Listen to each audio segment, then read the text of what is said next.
So, the TEA ratings kind of came out today, and, for the second year in a row, BISD was rated as a D. Does the district plan to appeal these ratings? There's a window within which you can appeal, and if there's ever an opportunity to do that, we will certainly take advantage of it. I don't know if we're in that window right now. Right now, we are, of course, disappointed because we work so hard. Our teachers and staff put in a tremendous amount of work. And when you see that letter grade is not actually what BISD is. In my opinion, or the opinion, of most in our community, our team works extremely hard every single day. When you walk into our schools, when you walk into our classrooms, and you see the impact of the work that we are doing, it's exciting. It's great work. So it is disappointing to see that letter, but what I am happy about is progress. So when you compare prior year to current year, we are making progress. On a campus level? Yes. So were there campuses individually that did improve year over So year? when you look at our individual campus data, 16 out of 22 campuses either improved their overall rating or at least maintained a B. So when I look at the data in that way, progress is important. So we are really close to, the next level, of course, which is a C. However, I'm anticipating Beaumont ISD is going to be an A-rated district. That's what our focus, that's what our drive is, that's what our work is intended to actually meet that goal at the end of this coming school year. And when you say that you expect BISD to be an A campus, do you have a timeline or a plan to get to that A?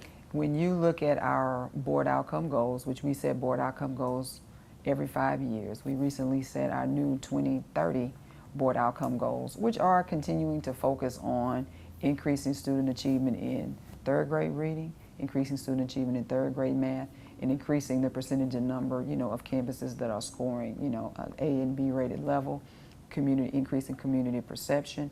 That strategic plan is targeted and intentional in getting us toward, an overall district rating that I expect and anticipate will soon be an A. And so what are some measurable, and quantifiable plans to get there? So one of the things that we did this year, and we've talked a lot about it over the course of the past several months, is changing our curriculum. So we changed our math curriculum.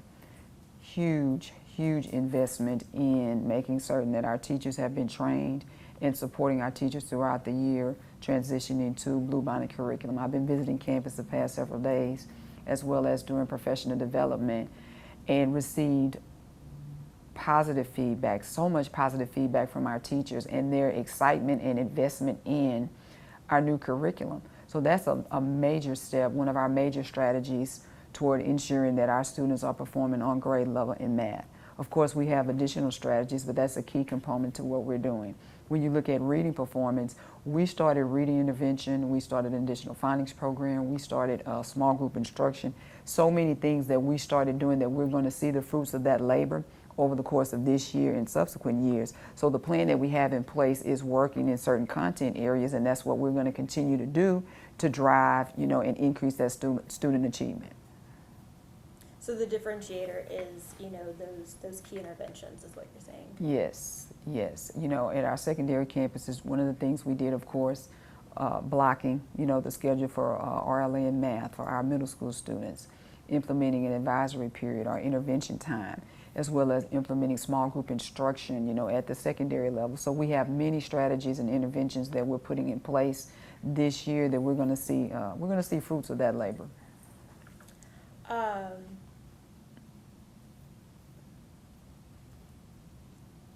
You have parents in this district who believe in BISD, who haven't left for other districts. What is your message to them for their children?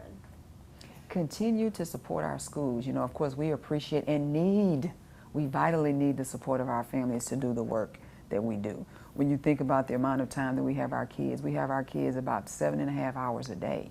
And all of the learning, we're maximizing the time that we have. but we need the support of our families to continue that learning outside of school. So I want to encourage our parents and our families to continue to support your school, continue to support your children, stay actively involved. Please, you know, we've had, at the beginning of the year, we've had meet the teacher opportunities for our elementary students. In the next couple of weeks, we'll have goals nights opportunities. I'm inviting and really asking parents to invest in these opportunities, to come, hear about the individual performance of your campus, meet your child's teachers, build a relationship with your child's teachers, and make certain that you are there and present. We want to be held accountable, but we need them to be there in order to hold us accountable. So make certain that they are invested, just as invested as we are. And I want our families to know we are 100% invested in the success of our students. But the work that we're doing, it takes our entire community. It takes the parents. It takes the support to make certain that every child meets his or her potential. You know, there are talks about a potential, you know, state takeover or state taking action, because this would be the 5th year in a row that, you know, BISD has had a campus that's had a failing grade. Have you heard anything from the state today? No. Okay. Would you expect to hear anything from the state? I will hear information from the commissioner or the state whenever I hear information, but I don't have a timeline or have received no information or indication on what could or would not happen based on the results that were released this year. I know the district has known about these, you know, grades for a week. Some of the other larger districts have preemptively, you know, told us about those grades. Why did BISD hold on to it? What do you mean? So Toccoa Academy last Yeah. week, my understanding, Okay. school districts were told about their grades a week before they went public. We were given our official ratings actually came out on Wednesday. So I received information from my staff Wednesday with our official ratings that would be released publicly on Friday. So we were prepared to send our press release on Friday, which is today. So, I mean, that was our anticipation and expectation. When I receive data, you know, we want to make certain that our data is accurate, that we have opportunities to do our own internal analysis and review. So for a district our size, that takes a little bit more time for our district and the staff that we have. And I can show you on the website where it says that districts would receive their information Wednesday, and then it would be public on Friday, which is today. So we did not get it a week early. Okay. So if other districts were releasing preliminary information, and that may be what they were releasing, but we don't release preliminary information to the public. We want to make certain that the information that we release is accurate information. So would the state not give accurate information? They gave accurate information. They gave the final information, the final data on Wednesday. Okay. This past Wednesday was when the final She's just saying data. the difference between preliminary Mhm. information and final information. So if other districts released their data, it was based on preliminary information because final ratings and data did not come out until Wednesday. So when you received the preliminary information, was it the same as the final information? There were some discrepancies. So when you look at each individual overall accountability, some of them were 1 or 2 or 3 points off. But it didn't change the overall grade? It didn't change the overall grade, but it changed overall grades for some campuses individually. And one way, you know, 1 point, 2 points, or 3 points. So that makes a difference. Yeah.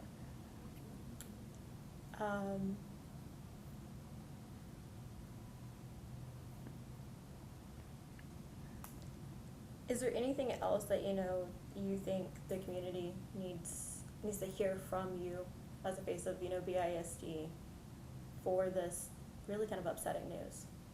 I want the community to understand that, you know, oftentimes we're compared to, you know, other districts, and when you look at the accountability, you can't compare. It's not like comparing apples to apples. So when you look at, you know, our community compared to other communities in our region, things are different, you know, different factors. Our socioeconomic status of our students is different. Our ethnic makeup of our students is different. The resources that our students have access to are different. So I think sometimes our community gets frustrated because they want to compare us to neighboring school districts who have different performance. So I want them to not, first of all, not compare us to other districts. Our student demographic, our student makeup, our district makeup is very different. The resources that we have don't match or mirror the resources of other school districts. The struggle that our kids have don't match the struggles, that other students have. We put in and we invest so much in our students. And I want our community to know that we need their support. We are going to continue to do our very best to make certain that every child in Beaumont ISD is successful. And again, that is something that we want and need the support. We want our community to be involved. We want our parents to be involved. We want our parents to understand and know, their students' individual data, know what's happening with their children. Please hold us accountable, but we need you to be there to hold us accountable. Be present, be in our schools, come visit, come see what's happening. We've had a great kickoff to the 25-26 school year. When you walk on our campuses and you see the work that's going on right at the beginning of the year, and that happens every single day throughout the course of a year, it doesn't look like what that accountability rating actually says. When you walk on our campuses, you don't see, a campus campuses in our district, you don't see a campus that looks like a D. Our campuses, when you look at the work that's happening, the intensity of the work, the passion that our teachers have, the drive that they have, the effort and the energy that they put in their work, the execution of their work, it doesn't look like, what that letter grade may say. So I want to make certain our community knows and continues to back the campuses that their children attend, make certain that they are present, make certain that they're asking those questions. Ask us questions. Know exactly where your child stands, but make certain that they are involved and they're supporting us as we move our students forward. Do you think these TEA ratings are fair? A fair academic understanding of what the district does and other districts across the state? If you look at, and I've made several statements about the accountability system in Texas as a whole, and my frustration as, a leader with changes that have been made to this accountability system that was so unfair, which caused school districts to actually sue the state of Texas. Beaumont ISD was involved in the 2023 accountability litigation. 2024, there was accountability litigation. You have to really think about why did that happen? Why did school districts join or decide to sue the state? Why did the ISD join? Because we felt very, we agreed with, in 2023, the rationale as to why that accountability system was not fair. It wasn't fair, and it wasn't transparent. There were changes to the assessments. We didn't have the rules before we took the test, okay? So the criteria that lawsuit was based on, we felt like, hey, the state didn't do a good job here. Because what happens, these letter grades are what broadcast across the community, and then your community does what? They lose faith in your school district. They lose faith in the public schools. And the accountability system was changed in a way that unfairly painted public schools. It was changed in a way that made it appear as if our public schools are not successful in doing the job that they're doing.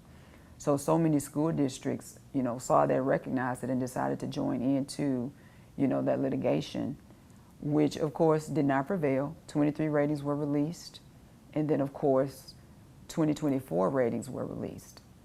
And it's not about not wanting to be held accountable. You just want a fair accountability system. You want a transparent accountability system. And I don't feel that our accountability system actually reflects that. When you consider the changes in the assessments, the timelines within which those changes were made, and changes to accountability system all happening at one time, well, that's not fair. That's not fair. Changes in the assessments, changes in the bar that have happened over the course of the past couple of years, it doesn't paint an accurate picture of where our schools actually perform. If you had those rules beforehand, the ones that, in the 2023 school year, for the changes on the accountability system, would that have changed the district's approach? Absolutely. You How will so? change. Well, I would have to actually go in and look at my playbook from 2023 because we're in 2025 now. But we absolutely would make adjustments. You make adjustments when you know exactly what the rules are. One of the major, I'm trying to recall exactly the pieces from that 2023 litigation, and a portion of it I know dealt with the raising the bar for CTE, increasing that standard, and CTE data is 2 years, prior to. So that was a real struggle for school districts to be able to go in and make any type of adjustment on data that's lagging. It's lagging data. But anytime you have an opportunity to go in and make adjustments to your playbook or your action plan, you're going to do that. You're going to do it.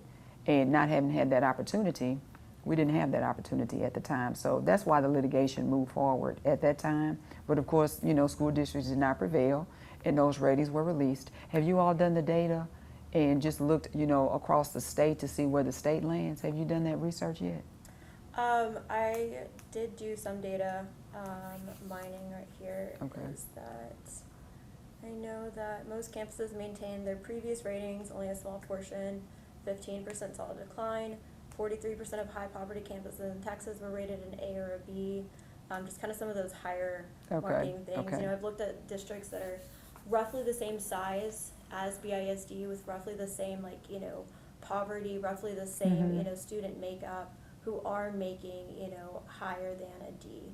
Denton's kind of an example. I believe they are around like a high C. So I have done some comparison data on that. Okay, that's good. One of the things that I had a point about the lawsuit. I'm trying to remember. I forgot my point. I had a whole point. I think I was just trying to make, connect A to B of a, trend. A trend with If there is a changing goalpost for the state districts. There is a changing goal. I mean, the system changed, of course, the assessment changed, which makes it more difficult. So, I don't, like I said, I don't compare our district necessarily to other school districts because of the different challenges, the resources. I don't know what other districts' resources look like.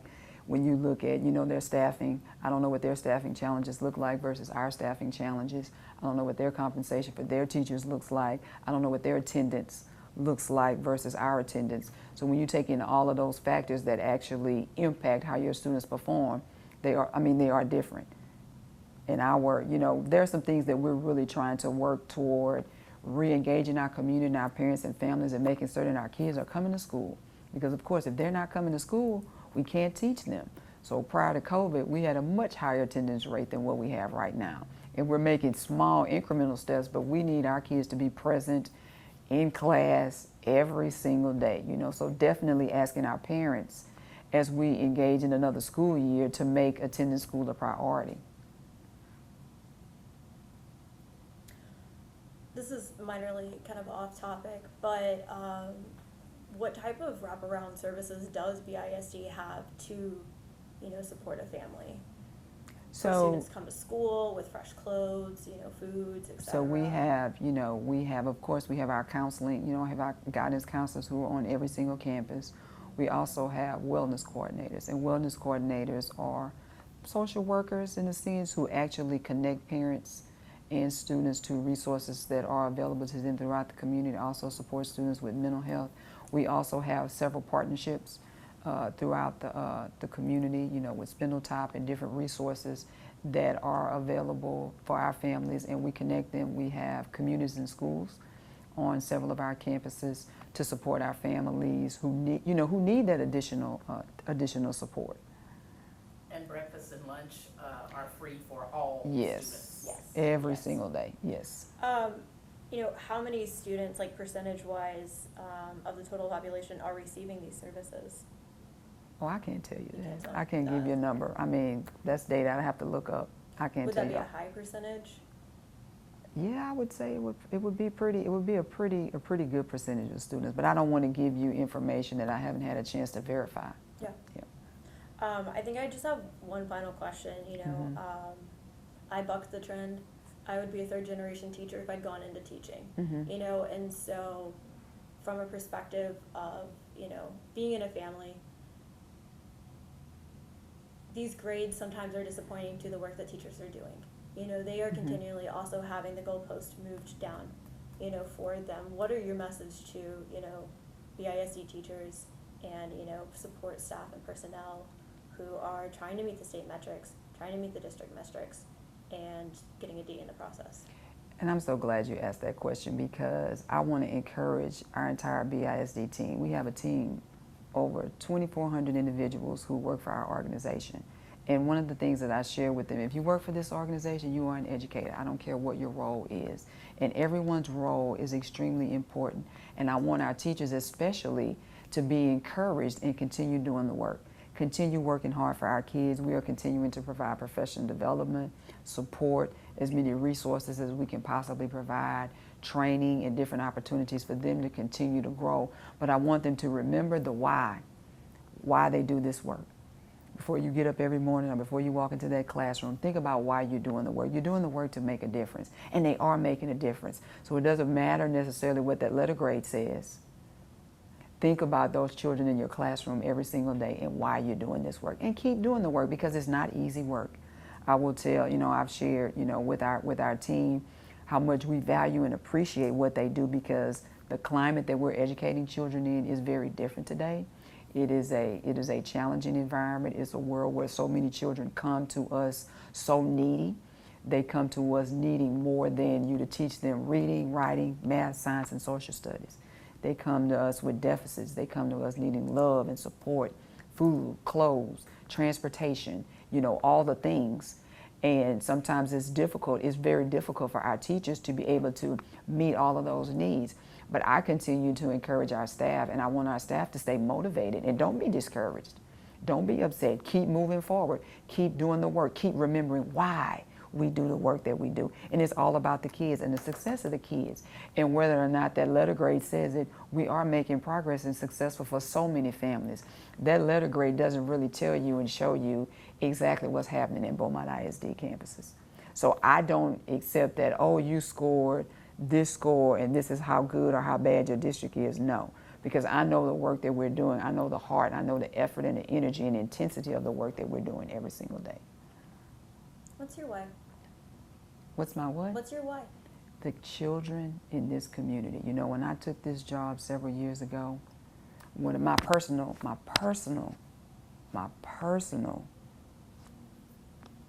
vision was to break the cycle of poverty through a high quality education for our children. I want to make certain that every kid gets what I call the winning lottery ticket. And that winning lottery ticket is what? That's a good education. So that when they leave Beaumont ISD, they can do whatever they want to do. If it's go to college, career, military, workforce, whatever they want to do. So that's my personal why. And I'm encouraging and pushing and driving every single person who works for this organization to maintain their personal why and keep moving and keep doing the work.